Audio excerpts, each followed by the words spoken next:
दोनों ने अपने अपने दलीलें रखी। काजी साहब ने ऑन स्पॉट फैसला सुनाया और उस यहूदी बच्चे को हुक्म दिया कि तुम भी मेरे बेटे को कोड़े मारो। जितनी जोर से उसने तुम्हें 2-3 कोड़े मारे, तुम भी मेरे बेटे को कोड़े मारो। भरी अदालत में सबके सामने उस यहूदी बच्चे ने काजी शुरै के बेटे को कोड़े लगाए। जब शाम को काजी साहब घर में आते हैं तो बेटा अपने बाप से बात नहीं कर रहा है, अपने माँ के सीने से लग जाता है, कहता है कि मैं अपने बाप से नाराज हूं। माँ ने कहा बेटे तुम्हारे बाप बहुत सख्त हैं ये मैं जानती हूं, लेकिन नाराज रहने से क्या फायदा।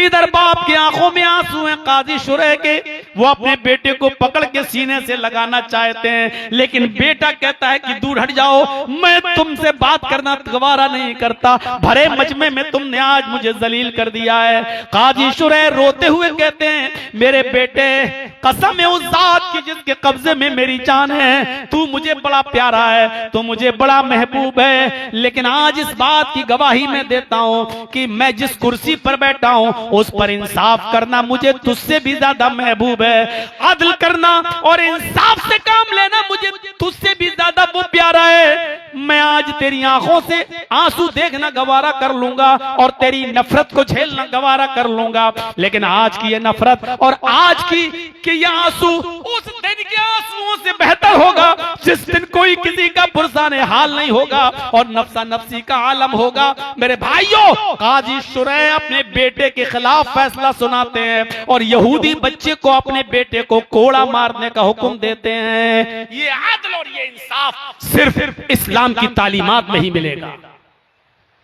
इस्लाम की तालीमात में अगर आदल है और इंसाफ है आज भी तो मुझे बताओ भजन ऊंची आवाज में गाए जा सकते हैं, जय श्री राम के नारे ऊंची आवाज में लग सकते हैं, मंदिरों से ऊंची आवाज में भजन की और कथाओं की आवाजें आ सकती हैं, कथाएं बाहर रोड पर बड़े आराम से की जा सकती हैं, तो फिर मस्जिदों में 2 मिनट की आजान से कौन सी तकलीफें हो रही हैं? अगर इंसाफ है तो सबके साथ क्यों नहीं है? अगर इंसाफ करो तो सबके साथ करो। मैं नहीं कह रहा हूं कि हमें लाउड स्पीकर से जोर से आवाज अजान देने के लिए इजाजत दो, बिल्कुल नहीं। मैं कहता हूं कि लाउड स्पीकर को बंद कर दो। चलो मैं सबसे पहले इस बात का हकदार हूं, आवाज उठाता हूं कि बंद कर दो माइक, लेकिन फिर ये माइक हर जगह से बंद होना चाहिए, हर जगह से आवाज बंद होना चाहिए। अगर सड़क पे नमाज पढ़ने पर तुम्हें कोई एतराज है और होना भी नहीं चाहिए, इस्लाम भी नहीं कहता कि तुम रास्ता रोक कर नमाज पढ़ो, हम भी इसके खिलाफ है, नहीं होना चाहिए। लेकिन मैं पूछना चाहता हूं सिर्फ नमाजों ही से दिक्कत है तो फिर भंडारों से क्यों नहीं है? फिर कावड़ियों की यात्राओं से क्यों नहीं है? फिर इन तमाम चीजों से क्यों नहीं है? फिर तो ये सारे के सारे एतराजात तो होंगे और आवाजें तो उठाई जाएंगी। मेरे भाइयों अगर नमाज पढ़ने पर पाबंदी लगा सकते हो लगाओ, शौक से लगाओ, खुशी खुशी लगाओ। हम 2 मरतबा में नमाज पढ़ लेंगे, 3 मरतबा में नमाज पढ़ लेंगे, लेकिन ये पाबंदी फिर आप अपने मजहबी लोगों में भी लगाओ, अपने धार्मिक लोगों में के ऊपर भी लगाओ, फिर ये रास्ते जो वो लोग जाम करते हैं उन पर भी लगाओ। मेरे भाइयों ये कहां का इंसाफ है कि ये कहो कि अगर सड़क पे नमाज पढ़ी गई तो डंडों से तुम्हारा इलाज किया जाएगा, और कांवड़िए अगर सड़क पर जाएं तो हेलीकॉप्टर से उनके ऊपर फूलों की बारिश की जाएगी। ये अदल नहीं है, ये इंसाफ नहीं है। और जिस मुल्क के अंदर अदल और इंसाफ नहीं होता है उस मुल्क के अंदर शांति भी नहीं होती है। शांति के लिए जरूरी है कि अदल हो और इंसाफ और न्याय हो, तभी उस मुल्क के अंदर शांति भी होगी। तीसरी चीज, चौथी चीज की तरफ थोड़ा सा और इशारा, इस्लाम दीन अदल है। तीसरी चीज इस्लाम दीन सहल है, बहुत आसान दीन है। सख्ती है इसके अंदर, मैं ये नहीं कह रहा हूं सख्ती नहीं है, सख्ती तो इतनी है कि नमाज किसी भी हाल में नहीं छोड़ सकते हो। कितनी सख्ती है, किसी भी कंडीशन में नमाज नहीं छोड़ सकते हो। 6 लड़कियों के बाद अल्लाह ने एक बेटा दिया, कितनी खुशी है। आज बेटा हुआ है, कितनी खुशी, इधर बेटा हुआ, खुशी में आप झूम रहे हैं, उधर अजान की आवाज, चलो नमाज पढ़ना। इतनी बड़ी खुशी मिली है, लेकिन नमाज नहीं छोड़ सकते हो। 6 बेटियों के बाद अल्लाह ने एक बेटा दिया था, 12 साल का हुआ, 15 साल का हुआ, आज उस बेटे का इंतकाल हो गया। बेटियां तो बची, बेटे का इंतकाल, कितना बड़ा पहाड़ टूटेगा आपके ऊपर, बताइए आप। अल्लाह ने 6 बेटियों के बाद एक बेटा दिया, और 15 साल का 20 साल का हुआ तो बेटे का इंतकाल, वो बेटा मर गया। कितना अफसोस होगा आपको, आप रो रो कर आपका बुरा हाल हो जाएगा, गम से निढाल हो जाएंगे आप रो रहे हैं अपने बेटे के गम में, अपने बेटे के अफसोस में, आपकी आंखों से आंसू बह रहे हैं, और इसी वक्त अजान की आवाज आती है, अल्लाहु अकबर, अल्लाहु अकबर।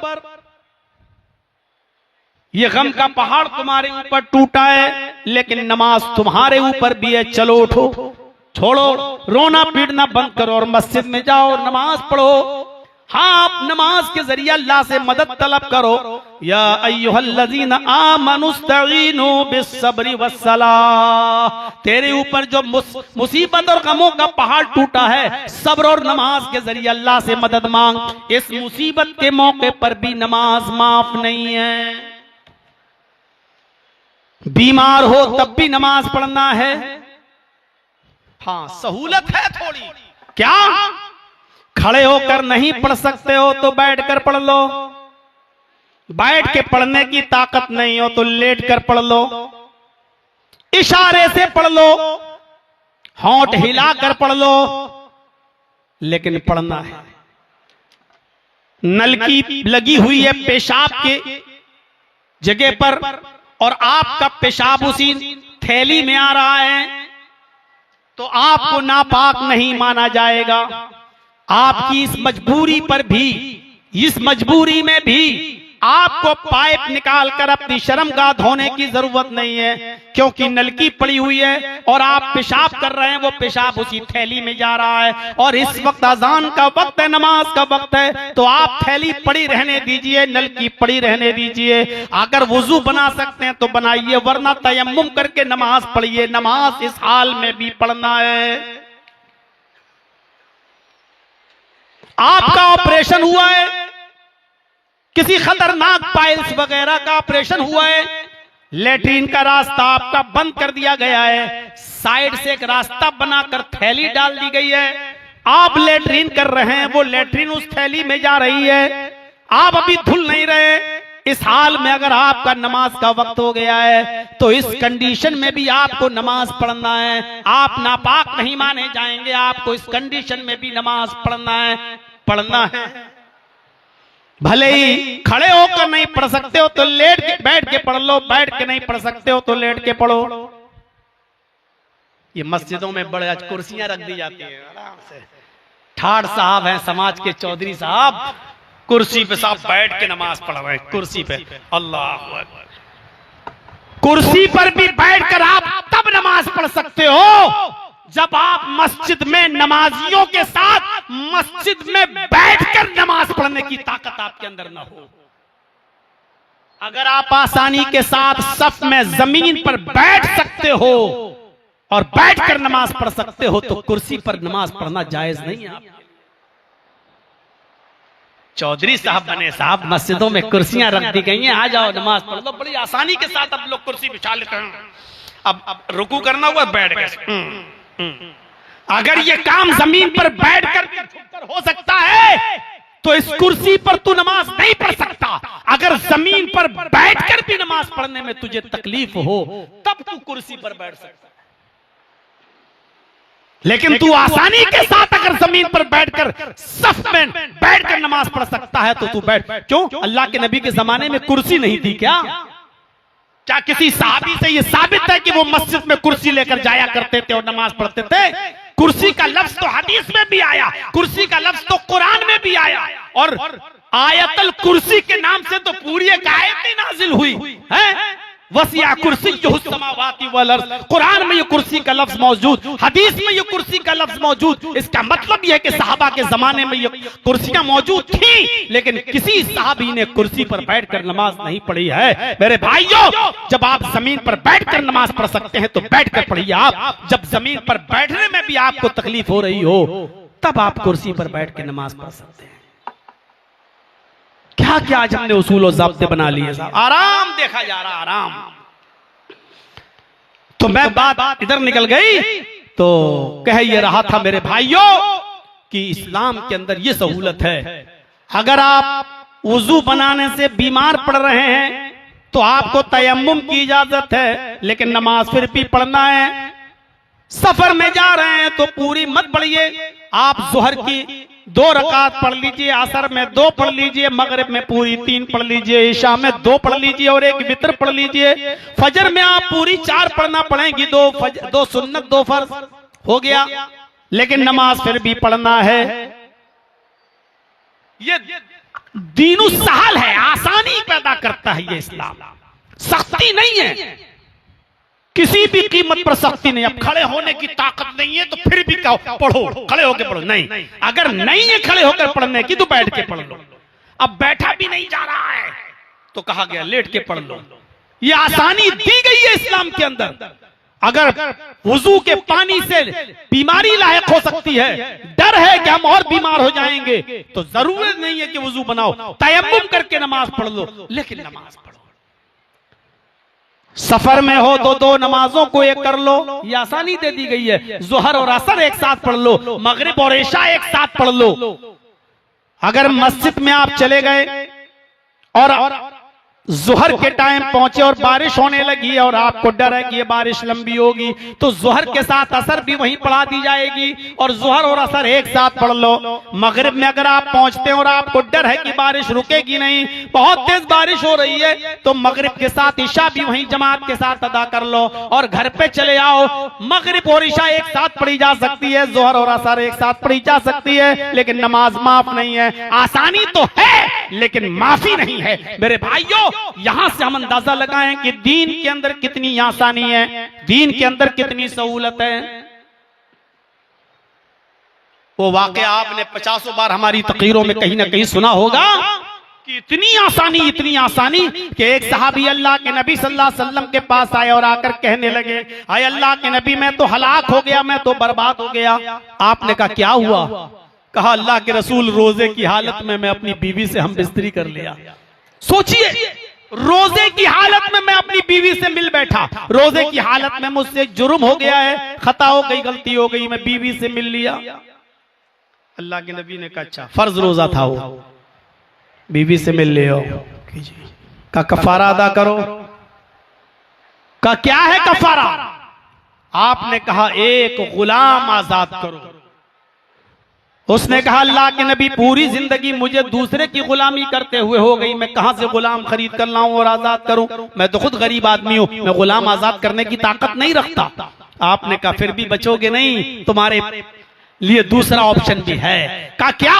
फरमाया दूसरा ऑप्शन यह है, अगर गुलाम आजाद करने की ताकत नहीं है तो 60 रोजे रखो मुसलसल, पे दर पे, कंटिन्यू, शहरैनी मुतताबिऐन। कुरान में कहा गया ना, फसयाम शहरैन मुतताबि, 2 महीने के कंटिन्यू, रेगुलर, मुसलसल, पे दर पे ये रोजे रखो, कंटिन्यू, एक भी छोड़ नहीं सकते हो बीच में, 2 महीने के पूरे रोजे। ये रोजा तो आपका खराब हो ही गया, जिस रोजे में आप बीवी से मिले, इसको तो पूरा करना ही पड़ेगा। इस रोजे की कज़ा भी करना पड़ेगी और साथ में 60 रोजे और रखना पड़ेंगे। 2 महीने के, फस्याम शहरैन मुतताबिऐन, 2 महीने के रोजे और रखना पड़ेंगे और कंटिन्यू रखना पड़ेंगे लगातार। आपने 55 रोजे रख लिए, 55। अब आपने सोचा थक गया हूं यार, चलो एक दिन आराम कर लेते हैं, एक छोड़ देते हैं, 5 ही तो रह गए, बाद में रख लेंगे। एक रोजा आपने छोड़ दिया, 55 बेकार। एक छोड़ दिया, 55 बेकार। अब फिर से रखो 1 से 60। हाँ, बिला उज्र छोड़ा तो, अगर कोई बीमारी हो गई, उज़्र बुखार आ गया, डॉक्टर ने मना कर दिया कि नहीं नहीं अब तुम रोजा नहीं रख सकते हो, अगर किसी उज़्र की वजह से रोजा छोड़ रहे हो तो छोड़ सकते हो, जितने हो गए उसको मान लिया जाएगा और उसके बाद जब तुम सही हो जाओ तो जो बाकी बचे वो बाद में पूरा कर लो, अगर उज़्र की बुनियाद पर छोड़ रहे हो तो। लेकिन अगर ऐसे ही छोड़ दिया, नहीं यार एक दिन सस्ता लेते हैं, 5 ही तो रह गए, एक रोजा छोड़ देते हैं बाद में रख लेंगे, 5 ही तो रह गए, जहां एक छोड़ा बिला उज़्र शरई वो जितने रखे सब बेकार, अब फिर से रखो 1 से 60। सोच लिया कितनी बड़ी सजा है रोजे की हालत में बीवी से मिलने की। हा? और नौजवानों मेरी बात को समझना, बीवी से मिलने की ये सजा है, और बीवी के अलावा अगर रोजे की हालत में किसी और से मिले तो क्या होगा? ये तो उसके साथ सजा है जिसके साथ तुम्हारा रिश्ता है, जो तुम्हारे निकाह में है, जो तुम्हारे लिए हलाल है, ये सजा उसके साथ है। 60 रोजे रखोगे तुम मुसलसल पैतर पे, और जिसके ताल्लुक दूसरी लड़कियों के साथ है और उसने रोजे की हालत में अगर किसी दूसरी लड़की के साथ गलत काम किया है तो उसकी सजा क्या होगी? सोचिएगा जरा, चूंकि हमें नहीं मालूम शरीयत ने क्या मुतय्यन किया है, लेकिन सोचिएगा कि बीवी के साथ अगर हम बिस्तरी कर लो तो ये सजा, तो अगर रोजे की हालत में जिना कर लो तो क्या सजा? मेरे भाइयों, उस सहाबी ने कहा अल्लाह के नबी कितने रोजे रखूं? आपने कहा 60। कहा ये भी ताकत नहीं है मेरे अंदर, मैं कमजोर आदमी हूं, 60 रोजे कहां से रख सकता हूं? अल्लाह के रसूल एक रोजे पर तो सब्र नहीं हुआ, बीवी से मिल बैठा, आप कह रहे हैं 60 रोजे रखो, मैं कहां से रखूंगा, नहीं रख पाऊंगा 60 रोजे। आपने कहा तो फिर एक और ऑप्शन है, वो ऑप्शन ये है कि तू 60 मिस्कीनों को, फकीरों को, मोहताजों को खाना खिलाओ। 60 मिस्कीनों को, ये तो आपके ऊपर डिपेंड करता है, 60 को एक साथ बुलाकर खिला दो, खिला दिया, जाओ अपनी बीवी के पास, बीवी हलाल। नहीं, 60 को खिलाने की ताकत नहीं है, एक एक करके खिला सकते हो तो एक एक करके खिलाओ, 60 दिन खिलाना पड़ेंगे, लेकिन जब तक 60 मिस्कीन पूरे हो नहीं जाएंगे तब तक आप बीवी से मिल नहीं सकते। 10-10 करके 6 दिन खिला दो, 6-6 करके 10 दिन खिला दो, 60 को एक साथ खिला दो, या एक एक करके 60 दिन में 60 को खिला दो, लेकिन जब तक 60 मिस्कीन पूरे हो नहीं जाएंगे बीवी आपके ऊपर हलाल होगी नहीं। सर पकड़ लिया, 60 मिस्कीन कहां? अल्लाह के रसूल आपको पता नहीं है मेरी हालत, मेरा हाल यह है कि सुबह खा लूं तो शाम को भूखा सोता हूं, और शाम को खा लूं तो सुबह भूखा उठता हूं। हमारे और हमारे बच्चों के पास खुद एक टाइम का खाना मिलता है, एक टाइम भूखे सोते हैं, हम 60 मिस्कीनों को खाना कहां से खिलाएंगे? ये तीसरा ऑप्शन भी हम नहीं कर पाएंगे। आपने कहा अच्छा, गुलाम भी आजाद नहीं कर सकता, 60 रोजे भी नहीं रख सकता, मिस्कीनों को खाना भी नहीं खिला सकता 60? कहा नहीं। आपने कहा तब रुको, तब तुम्हारे लिए कुछ इंतजाम करते हैं, नमाज का वक्त होता है, साहबा मस्जिद में आए, अल्लाह के नबी ने चंदे का ऐलान कर दिया, अपने भाई की मदद करो, इससे खता हो गई है, ये बेचारा कफारा अदा करना चाहता है, गरीबों में कुछ बांटेगा, इसके लिए कुछ ताउन करो। कोई 2 खजूर लाया, कोई 4 खजूर लाया, कोई 5 खजूर लाया अपने घर से, दूसरी नमाज का वक्त आने से पहले पहले खजूर का एक टोकरा भर गया, 10 किलो 15 किलो खजूर का एक टोकरा भर गया।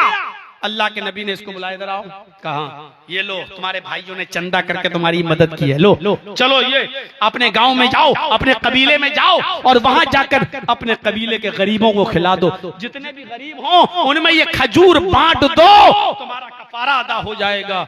हंसते हुए कहने लगा अल्लाह के नबी किसको बांट दूं? आपने कहा अपने कबीले के गरीबों में बांट दो। कहने लगा अल्लाह की कसम पूरे गांव में, मेरे पूरे कबीले में मुझसे ज्यादा गरीब कोई है ही नहीं, मुझसे ज्यादा कोई गरीब नहीं है। अब अल्लाह के नबी हंस पड़े, तुझसे ज्यादा कोई गरीब नहीं है? कहा नहीं। तो आपने कहा फिर तू ले जा, तू ही खा ले और अपने बच्चों को खिला दे, अपनी बीवी को खिला दे, तेरा गुनाह भी, तेरा कफारा भी अदा हो जाएगा। ये है आसानी इस्लाम के अंदर, ये है सहूलत इस्लाम के अंदर, ये दीनुस सहल है, ये दीनुस सहल है, ये दीने एतदाल है, दीने मोतदिल। ऐसा एतदाल है इसके अंदर, न बहुत ज्यादा सख्ती है न बहुत ज्यादा नरमी। वुजू के लिए पानी शर्त है, वुजू बनाओ, लेकिन इतनी सख्ती नहीं है कि पानी पूरे इलाके में नहीं मिल रहा है तो 20 रुपए की पानी की बोतल खरीदो बिस्लरी की और उससे वुजू बनाओ। इतनी सख्ती नहीं है। पानी नहीं मिल रहा है तो तयम्मुम कर लो। ज़कात फर्ज है, लेकिन यह कहा गया है कि अगर तुम्हारे पास इस्तिताअत है तो 7.5 तोले सोना और 52 तोले चांदी, ये आपका निसाब है, इसके बराबर आपके पास रकम है और 1 साल गुजर चुकी है तो आपके ऊपर ज़कात देना है। ज़कात ये इस्लाम के अरकान में एक बेहतरीन रुकन है। ज़कात मुसलमान पर फर्ज है, लेकिन ये नहीं कहा गया कि तेरे पास जब इस्तिताअत ही नहीं है तो अपना घर मकान बेचकर ज़कात दे। ये नहीं कहा गया कि किसी के घर में चोरी करके ला लेकिन ज़कात दे। अगर तेरी इस्तिताअत नहीं है तो तेरे ऊपर ज़कात फर्ज भी नहीं है। उस पर किसी एक का अधिकार नहीं है, वो सबके लिए है। इसी तरीके से अल्लाह तबारक व तआला की तरफ से नाजिल किया हुआ दीन सबके लिए है, वो किसी एक की उस पर इजारादारी नहीं है, एक की मिल्कियत नहीं है। जैसे हवा पर, सूरज की रोशनी पर, बारिश पर किसी एक का इख्तियार नहीं है, सब के लिए है। इसी तरह इस्लाम भी अल्लाह रब्बुल आलमीन ने जो उतारा है वो सबके लिए है। मैं इस्लाम की तारीफ इसलिए कर रहा हूं क्योंकि यही वो दीन है जो सबके लिए है। और आदम अलैहिस्सलातु वस्सलाम से लेकर आखिरी नबी मुहम्मदुर रसूलुल्लाह सल्लल्लाहु अलैहि वसल्लम तक जितने भी पैगंबर, जितने भी नबी इस दुनिया में आए, सारे नबियों का दीन यही था, इस्लाम। इसलिए मैं ये भी नहीं कहूंगा कि ये दीन मुहम्मदुर रसूलुल्लाह का है। मैं ये भी नहीं कहूंगा कि इस्लाम मुहम्मदुर रसूलुल्लाह लेकर आए। और शायद इसीलिए आज गैर मुस्लिम हमसे भाग रहे हैं, हमसे दूर हैं, क्योंकि वो ये समझते हैं कि ये दीन मुहम्मदुर रसूलुल्लाह का दीन है और ये मोहम्मद लेकर आए हैं। हमने अभी उनको बताया नहीं। आदम से लेकर मुहम्मदुर रसूलुल्लाह तक जितने भी पैगंबर इस दुनिया में आए, सबका यही दीन। और अल्लाह ताला ने मुहम्मदुर रसूलुल्लाह सल्लल्लाहु अलैहि वसल्लम को बाकायदा फरमाया, आपसे कहा, शरअ लकुम मिनद्दीनि मा वस्सा बिही नूहन वल्लज़ी औहैना इलैक वमा वस्सैना बिही इब्राहीम व मूसा व ईसा नक़ीमुद्दीन। आए मोहम्मद सल्लल्लाहु अलैहि वसल्लम, हमने आपके लिए उसी दीन को मशरू करार दिया, उसी दीन को हमने आपके लिए नाफिज किया, उसी दीन की स्थापना का, उसी दीन के निफाज का हमने आपको हुक्म दिया। जिस दीन के निफाज का हुक्म हमने नूह को दिया था, जिसकी वही हमने आपकी तरफ कर दी थी, हमने आपको वही दीन देकर भेजा जो दीन हमने आपसे पहले नूह को देकर भेजा था। देख रहे हैं, अल्लाह ने ये नहीं कहा कि आपको हमने इस्लाम देकर भेजा है, ये आपका दीन नहीं। वही दीन, वही धर्म, वही मजहब हमने आपको देकर भेजा है, जो मजहब, जो दीन हमने आपसे पहले नूह को देकर भेजा था, जिसका हुक्म, जिसकी वही हमने आपको कर दी थी, जिसकी खबर हमने आपको दे दी थी। वमा वस्सैना बिही इब्राहीम व मूसा व ईसा नक़ीमुद्दीन। और नूह के बाद इब्राहिम भी इसी दीन को लेकर गए हैं और मूसा भी इसी दीन को लेकर आए हैं और ईसा भी इसी दीन को लेकर गए थे। कितना साफ शब्दों में क्लियर कर दिया कि ये इस्लाम मुहम्मदुर रसूलुल्लाह सल्लल्लाहु अलैहि वसल्लम का लाया हुआ नया दीन नहीं है, बल्कि यही दीन नूह का भी है। आज नूह अलैहिस्सलातु वस्सलाम को हमारे हिंदू भाई मनु के नाम से जानते हैं। नूह अलैहिस्सलाम के बाद यही दीन इब्राहिम अलैहिस्सलाम भी लेकर आए। मूसा अलैहिस्सलाम जिनको तौरात में, ओल्ड टेस्टामेंट में मौसिस कहा गया है, यही दीन वो भी लेकर आए। उनके बाद ईसा अलैहिस्सलातु वस्सलाम जिनके मानने वाले आज क्रिश्चियन कहलाते हैं, ईसाई, ईसा अलैहिस्सलाम भी इसी दीन को लेकर गए। मैं कह सकता हूं कि यही वो धर्म है, यही वो दीन है जिसको नूह अलैहिस्सलाम लेकर आए, यानी मनु, यानी यही धर्म, यही दीन, यही इस्लाम हिंदू भाइयों का भी है, यही इब्राहिम अलैहिस्सलाम के मानने वालों का भी है, यही दीन, यही इस्लाम यहूदियों का भी है, और यही दीन, यही इस्लाम ईसाइयों का भी है। तो जब सबका दीन एक है और सबका मजहब यही इस्लाम है, तो इसी इस्लाम की मैं तारीफ कर रहा हूं जो सिर्फ मुसलमानों का नहीं, सबका है। वमन यब्तगी गैरल इस्लामी दीनन, जिसने इस्लाम को छोड़कर कोई दूसरा दीन तलाश किया, फलन युक़बला मिन्हु, वो कबूल नहीं किया जाएगा, वो रिजेक्ट कर दिया जाएगा, उसके मुंह पे मार दिया जाएगा। क्यों?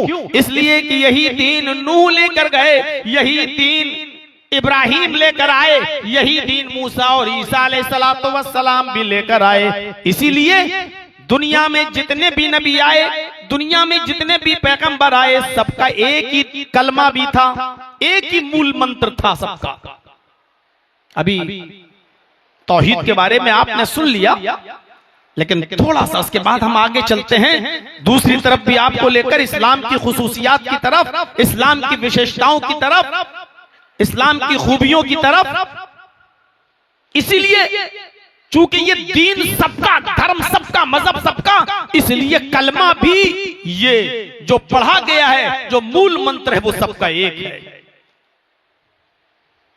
क़ुल या अहलल किताबी तालौ इला कलिमतिन सवाइन बैनना व बैनकुम अल्ला नअबुद इल्लल्लाह।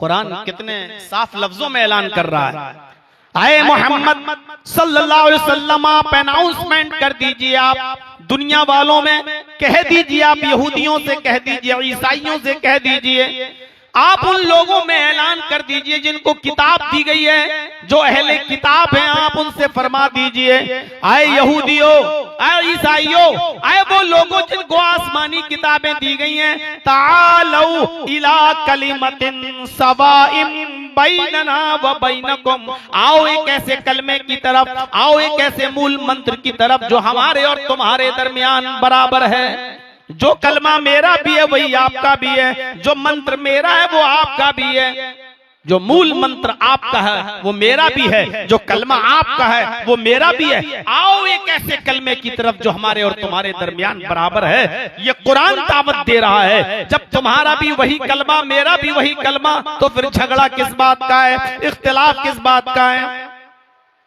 नूह इस दुनिया में आए तो कलमा पढ़ा जाता था, ला इलाहा इल्लल्लाह नूह रसूलुल्लाह। मूसा इस दुनिया में आए तो कलमा पढ़ा जाता था, ला इलाहा इल्लल्लाह मूसा रसूलुल्लाह। ईसा इस दुनिया में आए तो कलमा पढ़ा जाता था, ला इलाहा इल्लल्लाह ईसा रसूलुल्लाह। और जब मोहम्मदुर रसूलुल्लाह इस दुनिया में आए तो कलमा पढ़ा जाता है, ला इलाहा इल्लल्लाह मोहम्मदुर रसूलुल्लाह।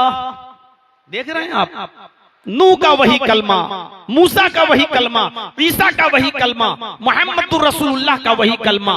इसीलिए कुरान कह रहा है, आओ एक ऐसे कलमे की तरफ, तालौ इला कलिमतिन सवाइन बैनना व बैनकुम, आओ एक ऐसे मूल मंत्र की तरफ, आओ एक ऐसे कलमे की तरफ जो तुम्हारे और हमारे दरमियान बराबर है।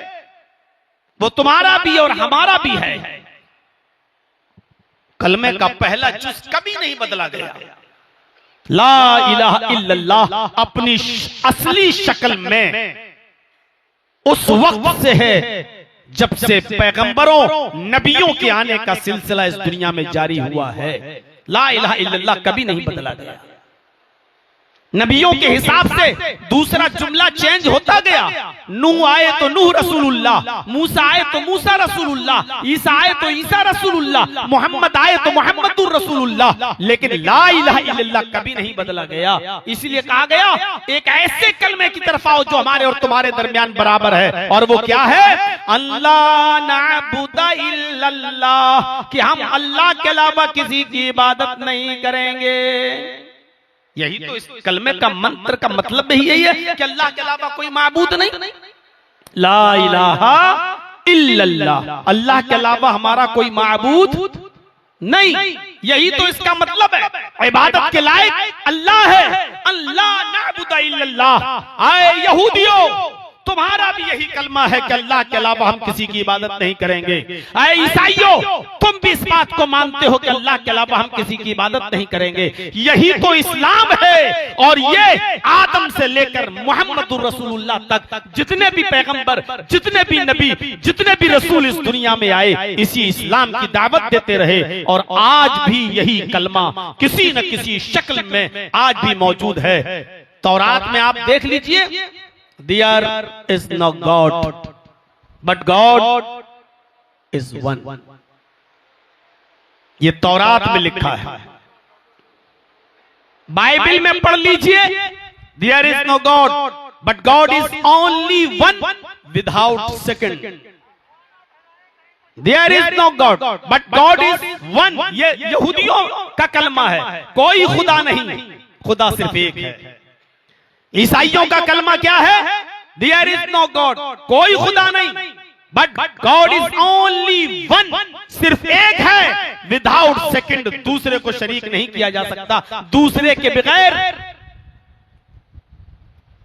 हिंदू धर्म के अंदर भी यही कलमा है। पुरानी तकरीरें आप हमारी उठाकर सुन लीजिएगा, यूट्यूब पर पड़ी होंगी। एकम ब्रह्मा द्वितीय नास्ते ने नास्ते किंचन। एकम ब्रह्मा, एक ही ब्रह्मांड का रचयिता और रचनाकार है। इस ब्रह्मांड का बनाने वाला एक ही है। इस दुनिया का खालिक एक ही है। द्वितीय नास्ते, दूसरा नहीं है। ने बिल्कुल नहीं है। ना ना कतई नहीं है। किंचन, जरा सा भी नहीं है। इस दुनिया का, इस ब्रह्मांड का रचयिता और रचनाकार, क्रिएटर ऑफ यूनिवर्स, खालिक कायनात सिर्फ एक ही है, दूसरा नहीं, बिल्कुल नहीं, कतई नहीं, हरगिज नहीं, जरा सा भी नहीं। ला इलाहा इल्लल्लाह वहदहू ला शरीका लह, अल्लाह के अलावा हमारा कोई माबूद नहीं। वहदहू, वो अकेला है, तन्हे तन्हा है। ला शरीक लह, उसका कोई शरीक नहीं, उसका कोई साझी नहीं। आज भी यह मूल मंत्र अपनी जगह पर मौजूद है, कोई इसका इनकार नहीं कर सकता। इस्लाम की सबसे बड़ी खूबी यह है कि ये दीन तौहीद है, तौहीद का दर्स देता है। तौहीद पर तो सुन चुके हो, हम ज्यादा नहीं आपको ये दर्स देंगे, क्योंकि पूरी तकरीर आपने तौहीद और तौहीद की खूबियों पर सैयद महराज रब्बानी हाफिज़हुल्लाह से आप सुन चुके हैं। अल्लाह हमें अमल की तौफीक अता फरमाए। लेकिन बस इतना बताता हूं कि इस्लाम की बहुत सी खूबियां हैं जो दूसरे मजहब के अंदर नहीं पाई जाती हैं, वो इस्लाम के अंदर पाई जाती हैं। उसमें सबसे बड़ी खूबी यह है कि इस्लाम दीन तौहीद है। देखिए, तौहीद हिंदू धर्म में भी है, तौहीद ईसाइयों में भी है, तौहीद यहूदियों में भी है, और तौहीद इस्लाम में भी है। फिर आप कहेंगे फिर खुसूसियत क्या रही? जब सब में तौहीद है और इस्लाम में भी है, तो इसको खुसूसियत में आप कैसे जोड़ रहे हैं? तो इसकी खुसूसियत यह है कि दूसरे मजहब के अंदर तौहीद है, लेकिन तौहीद के साथ साथ शिर्क भी है, और इस्लाम के अंदर सिर्फ तौहीद है, शिर्क नहीं है। मुसलमान शिर्क करता है, ये एक अलग मसला है, लेकिन इस्लाम के अंदर शिर्क नहीं है। ये देखने की चीज। अब देखिए, हिंदू धर्म के अंदर कितनी बड़ी तौहीद है। अभी मंत्र पढ़ा मैंने, एकम ब्रह्मा द्वितीय नास्ते नास्ते किंचन, तर्जमा भी सुना दिया। अब यजुर्वेद का एक मंत्र देखिए, इससे बड़ी तौहीद कहां होगी। यचित्तियो यो पिम्मिम्मा नस्तस्मादे शोरीरिषा, यचित्तियो यो पिम्मिम्मा, उससे मांगो। यो मानी इसमें इशारा बईद के लिए, वो यचित्ती मांगो, यो उससे, और 2 बार यो आ रहा है, यचित्तियो यो पिम्मिम्मा। बहुत बड़ा दिल पे पत्थर रखकर आज 2-4 मंत्र पढ़ रहा हूं।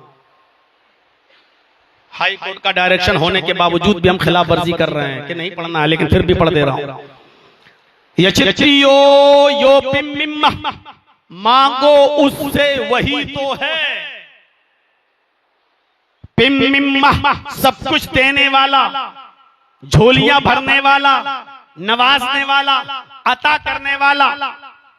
यचित्तियो यो पिम्मिम्मा, उससे मांगो वही है झोलियां भरने वाला, नवाजने वाला, देने वाला।